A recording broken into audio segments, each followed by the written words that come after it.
Mateus, capítulo de número 14. Evangelho segundo escreveu Mateus, capítulo de número 14.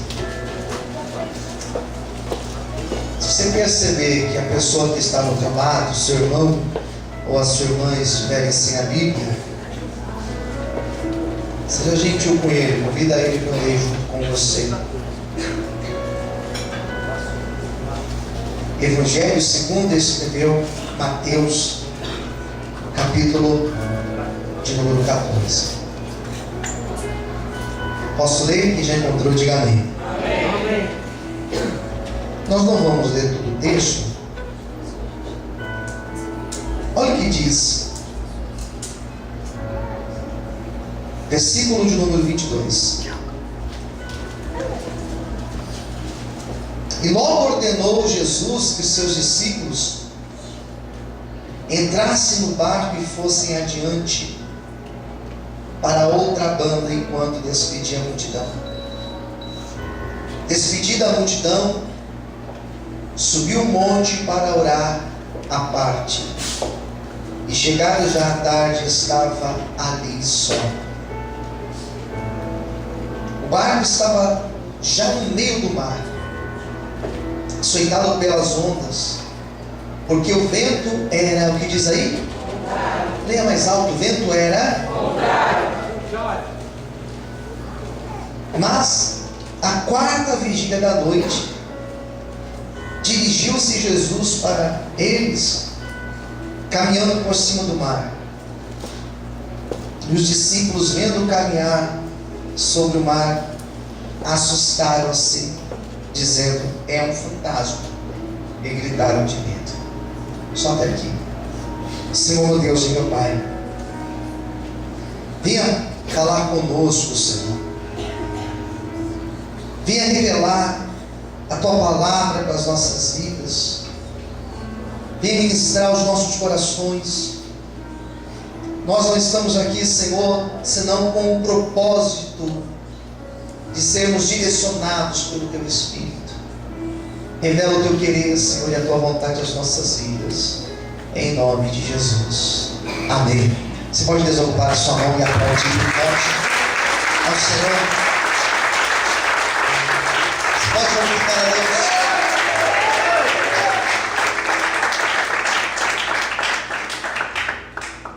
Queridos, nós vamos falar nessa noite do nosso relacionamento com Deus. Eu não sei de que maneira você entrou aqui. Eu não sei de que forma você tem conduzido a tua vida, como você tem passado os seus últimos dias. Mas hoje nós vamos falar da nossa vida com Deus.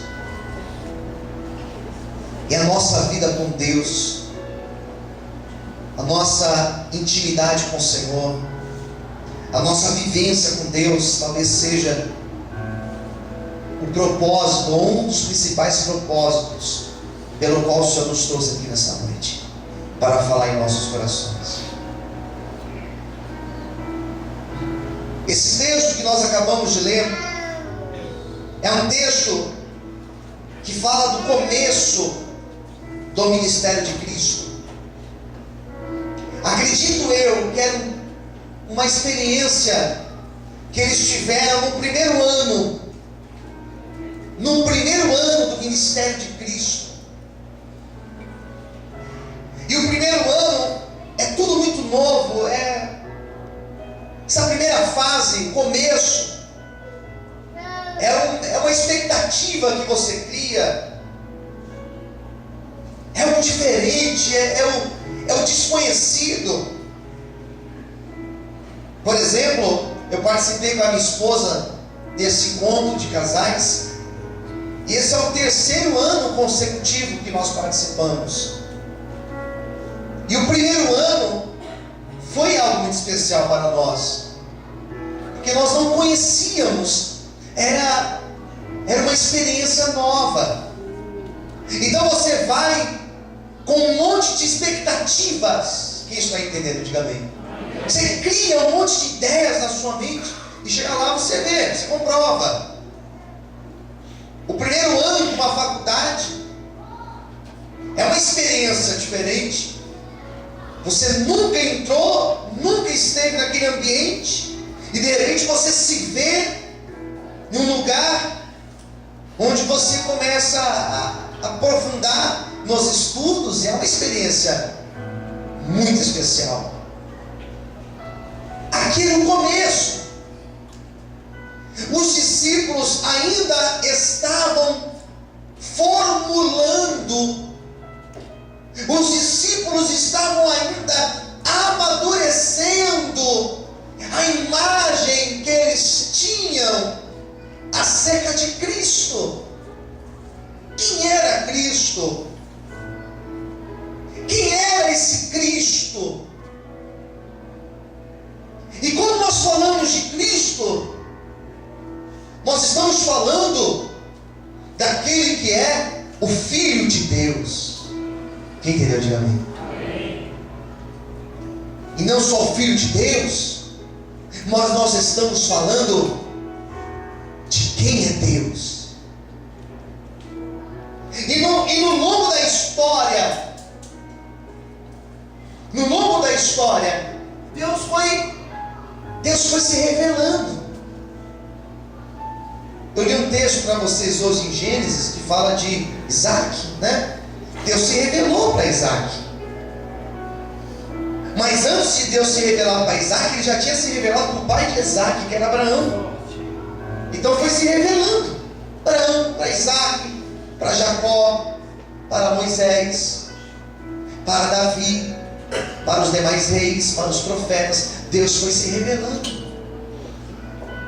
E a perfeita revelação de quem é Deus se deu em Cristo. Se você quer saber quem é Deus, basta você olhar quem é Cristo. Quem entendeu? Diga amém. Então os discípulos, eles estavam conhecendo quem é Deus. Os discípulos estavam tendo uma identificação com Cristo, porque agora eles estavam tendo a oportunidade de caminhar com Ele, de viver com Ele. E esses discípulos começaram a ver Jesus curando o leproso, que para aquela sociedade era alguém excluído, era alguém rejeitado. E Jesus se mostrou extremamente inclinado para olhar para o rejeitado. Posso ver amém? Para o samaritano que era rejeitado, para o leproso que era rejeitado, para o homem que tinha uma mão mirrada.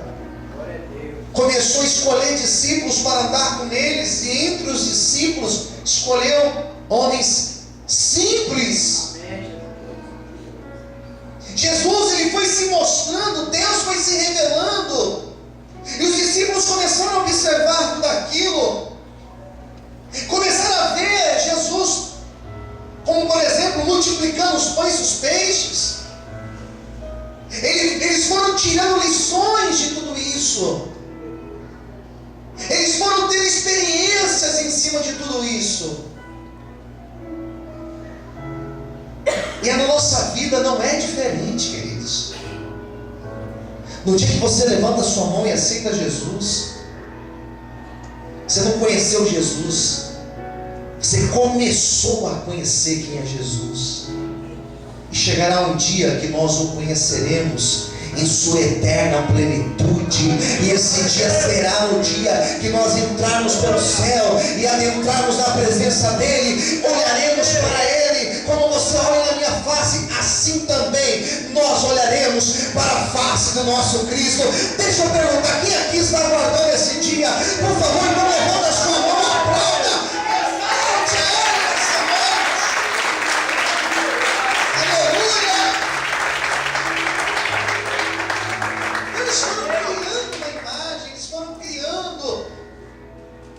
Eu chamo de expectativa. Eles foram criando expectativas. Quem entendeu? Diga amém. Amém. Começaram a conhecer, começaram a caminhar juntos, a ver as curas, a ver o pão e o peixe ser multiplicado. Começaram a ver Jesus debatendo com os doutores da lei, os fariseus, os saduceus. E eles começaram a ter uma imagem sobre Jesus. Até que nós chegamos nesse texto que eu li para vocês. Nessa altura, ele já tinha uma imagem, mas faltava uma experiência viva com o Senhor. Faltava-lhes ter um impacto, eu gosto dessa expressão, faltava eles serem impactados pelo Senhor. Talvez o que está faltando hoje para você é ser impactado pelo Senhor. Posso ouvir um amém? É ter uma experiência de impacto, porque essa experiência que é tão forte, ela muda a nossa trajetória de vida, ela muda o nosso fluxo, ela nos tira do eixo. A experiência, quanto mais profunda ela é com Deus, ela muda o nosso interior, ela muda o nosso exterior, ela muda o nosso caráter, ela muda até o nosso jeito de pensar. Por mais convicto que a pessoa seja, por mais dura que a pessoa seja, por mais teimosa que a pessoa seja, quando ela tem um impacto com Deus verdadeiro, ela muda totalmente. A mudança acontece, amém, queridos? E era isso que eles precisavam. Amém. Diz a palavra do Senhor que Jesus chama uma grande multidão para o deserto. A passagem que eu estou citando, ela está aqui no capítulo 14, do 13 ao 21. Ele chama uma grande multidão para o deserto, e no meio desse deserto ele multiplica os pães e os peixes. Todos puderam ver essa glória. Quem entendeu, diga amém. Foi uma experiência coletiva.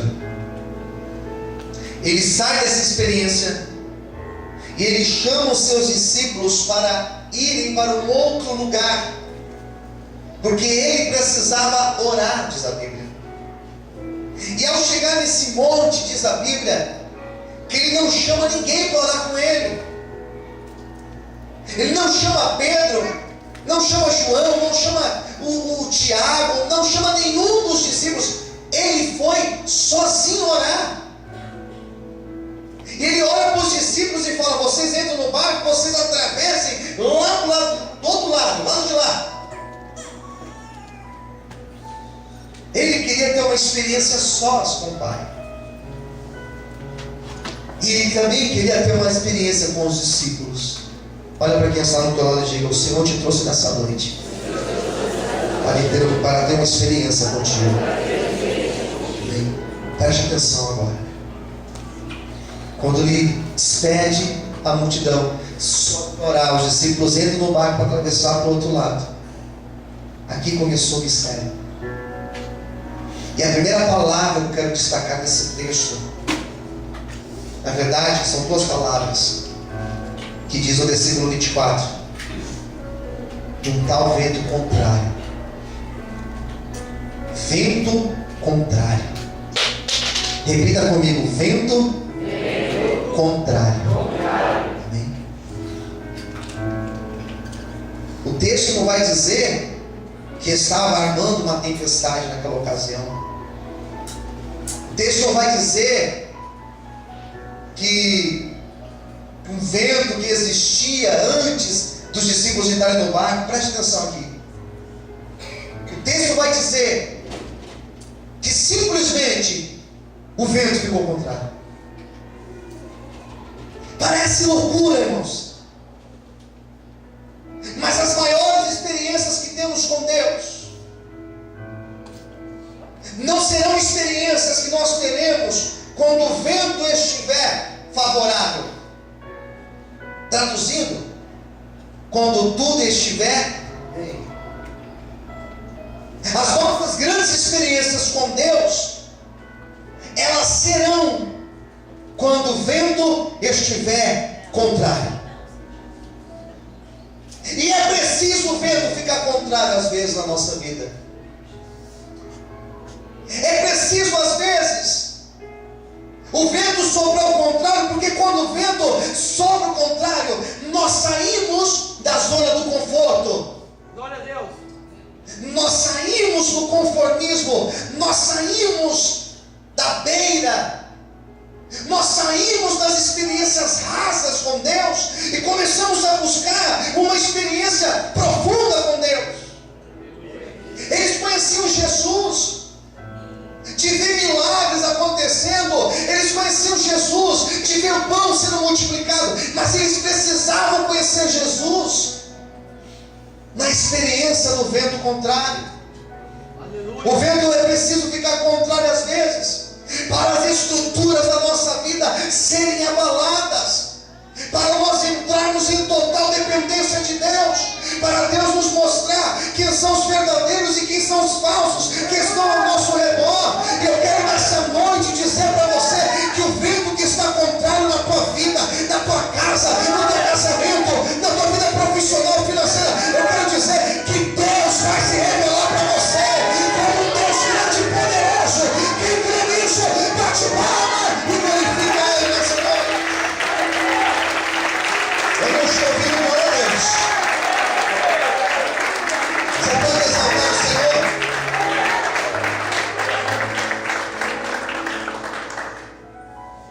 Se eu conheço Deus da maneira mais excelente, conhecendo Jesus, quem que deu? Diga amém. Amém. Se eu conheço Deus conhecendo Jesus, Jesus sabia de tudo o que estava acontecendo aqui, irmão? Sim ou não? Ele sabia. Responda, ele conhecia, sim ou não? Sim. Sim ou não? Sim. Sim. Na mesma proporção, na mesma maneira que ele conhece o vento contrário na minha vida e na tua vida e na vida dessa pessoa que está sentada do teu lado. Sabe tudo o que está acontecendo. E eu imagino Jesus lá em cima orando, no seu momento de intimidade com o Pai. Eu já quero aproveitar e abrir um parêntese aqui e dizer para você que todos nós precisamos de um momento de intimidade com o Pai. Posso ouvir um amém? Amém? Você e Deus, todos nós precisamos, tá? Orar só na igreja é bom, mas não é o suficiente. O conselho de Jesus é: entra no quarto, fecha a porta e ore em particular com o seu Pai, para que Ele te ouça e te responda, tá? Então diz aqui o texto que ele desce do monte. E ele desce, e quando ele desce, ele vai até a praia, e ele vai em direção aos discípulos, e não vai nadando, e nem com outro barco. O texto vai dizer que ele vai caminhando sobre as águas. Um homem natural, ele consegue caminhar sobre as águas, sim ou não? Não. Deus, Ele não está na mesma condição que eu e você. Deus é Espírito, está lá em João capítulo 4. Ele está numa outra realidade, Ele tem uma outra percepção, perspectiva do mundo, porque Ele é Deus. Ele começa a caminhar sobre as águas, e aqui entra o segundo momento da mensagem, porque nesse momento que ele começa a caminhar sobre as águas em direção ao barco, diz a Bíblia que os discípulos começaram a sentir medo, porque eles não reconheceram que era Jesus. Quem entendeu, diga amém. Eles enxergavam Jesus, mas eles não reconheceram Jesus.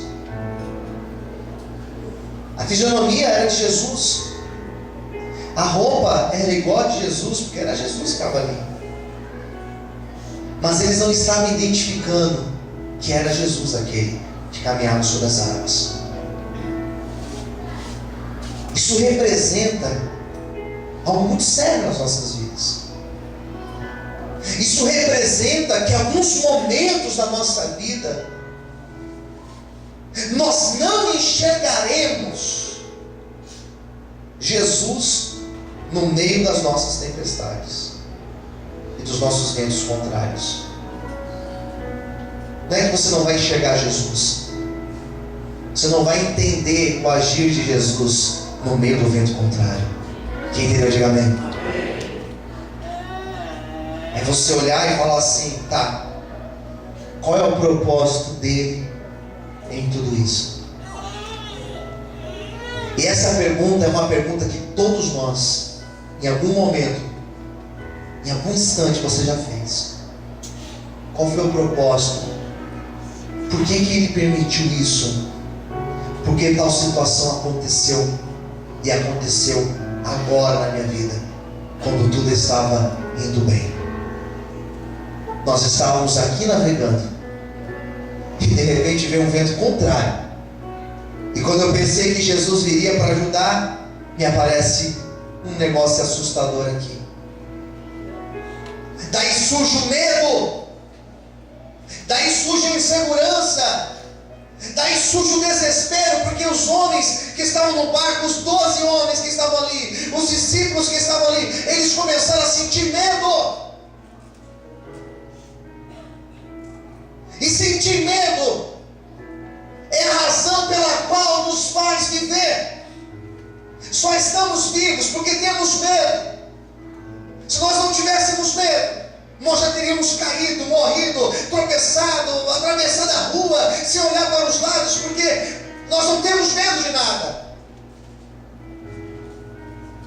Diga para o seu irmão do lado: é normal sentir medo.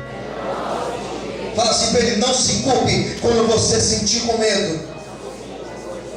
Hoje eu estou aqui ministrando para vocês, e eu não tenho dúvida que muitos que estão aqui entraram sentindo medo de uma situação na tua vida, sentindo preocupação, porque é o dia de amanhã. Meu Deus, como que vai ser amanhã? Talvez se preocupando com um problema que você deixou na sua casa, talvez se preocupando com uma situação difícil que você tem que resolver. Não se preocupe, porque ainda que você não esteja vendo Jesus, o agir dele está acontecendo na tua vida. Meu Deus, você vai se levantar, glorifique e exalte o nome dele nessa noite. Se é para Deus, tem que ser mais forte, irmãos. Você pode dar glória a Deus aí, irmão? Fala para o irmão assim: você está entendendo a palavra?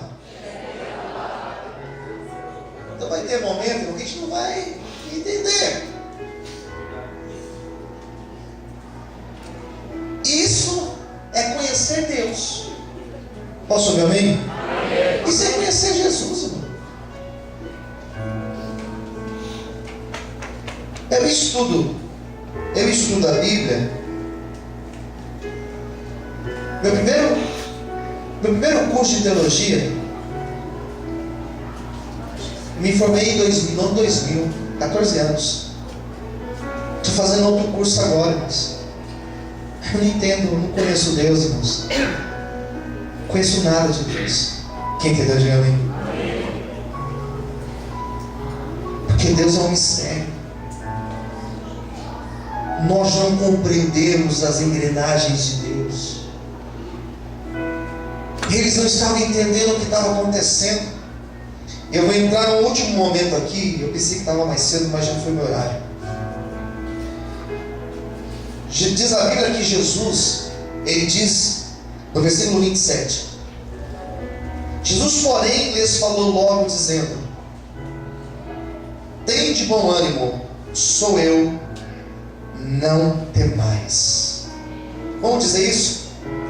Tende bom ânimo, sou eu, não temais. Para ficar melhor, você vai dizer para alguém aqui. Olhe para uma pessoa, diga para essa pessoa: tende bom ânimo.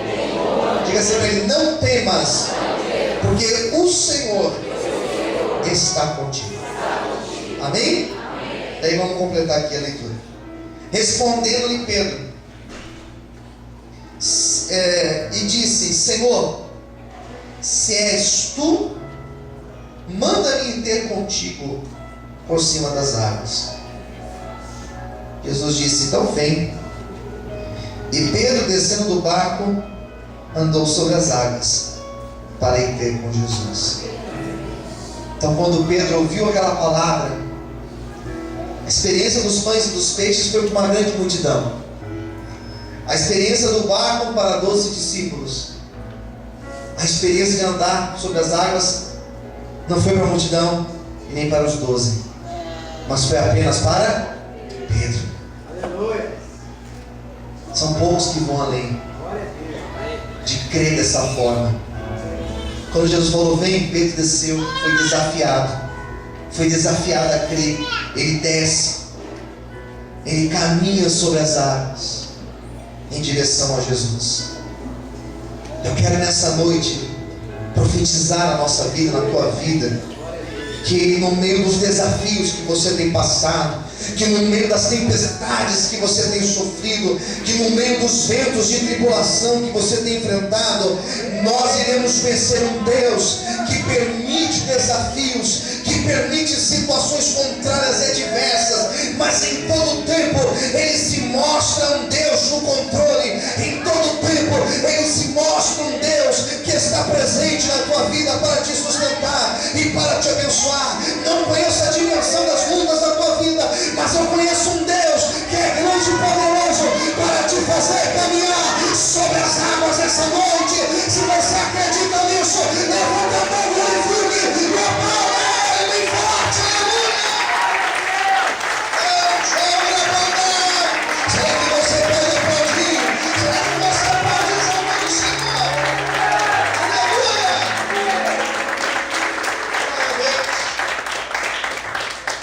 Se conhecer Deus é conhecer Jesus.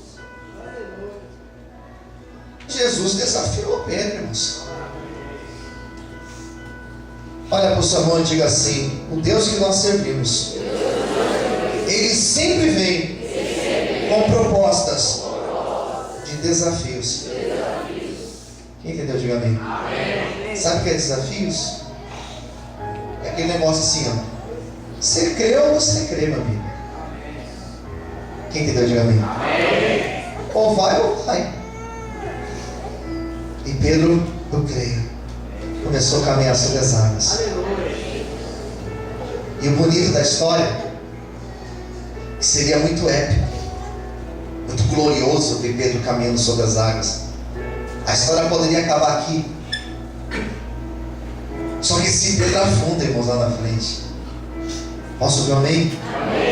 Ele afunda, diz a Bíblia. Versículo 30 vai falar isso.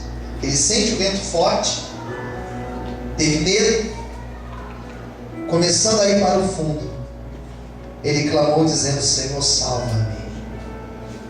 Já tinha caminhado, já tinha visto milagre, já tinha visto que era Jesus. Só que novamente ele sente medo. Ele afunda por causa desse medo. E no momento que ele afundou, ele clamou: Senhor, me socorre. Sabe o que nós vamos fazer nessa noite? Nós vamos clamar nessa noite. E o socorro do Senhor virá para a tua vida. Porque ele falou: Senhor, me ajuda, que eu vou morrer, vou perecer. E levantou a mãozinha assim e falou: Senhor, me ajuda. Se conhecer Deus é conhecer Jesus, o que Jesus fez?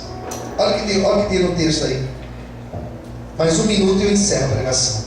Posso ouvir um amém? Amém. Olha o que diz o texto, versículo 31. E logo Jesus, estendendo a mão, segurou e disse-lhe: homem de pequena fé, por que duvidaste? Quando subiram para o barco, acalmou o vento. Então aproximaram-se os que estavam no barco e o adoraram, se curvaram e disseram: verdadeiramente Ele é o Filho de Deus. Você pode aplaudir o Senhor por isso? Você pode aplaudir o Senhor por isso? Amém? Me responda aqui. Me responda. Pedro afundou. Foi por culpa dele ou foi por culpa de Jesus? Foi por culpa de quem? Por culpa de quem? Dele. Nós não afundamos por culpa desse ou daquele outro. É por nossa culpa. Só que no momento que ele clamou, o problema deixou de ser dele e passou a ser de Jesus. Glória a Deus, aleluia. Jesus falou assim: não importa pelo motivo pelo qual você afundou, Aleluia. não temas, homem de pequena fé. Colocou ele de pé e fez ele caminhar novamente por lá. Hoje você pode ter caído, afundado, por causa de medo, por causa de dúvida, por causa de insegurança. Só que nesta noite você vai conhecer um Jesus que é poderoso para levantar, que é poderoso para resgatar, que é poderoso para te exaltar perante as afrontas, é poderoso para mostrar a glória dele sobre a tua vida. O Jesus que levantou Pedro, ele é o mesmo Jesus que te levanta nessa noite. Será que você pode aplaudir e glorificar a Deus?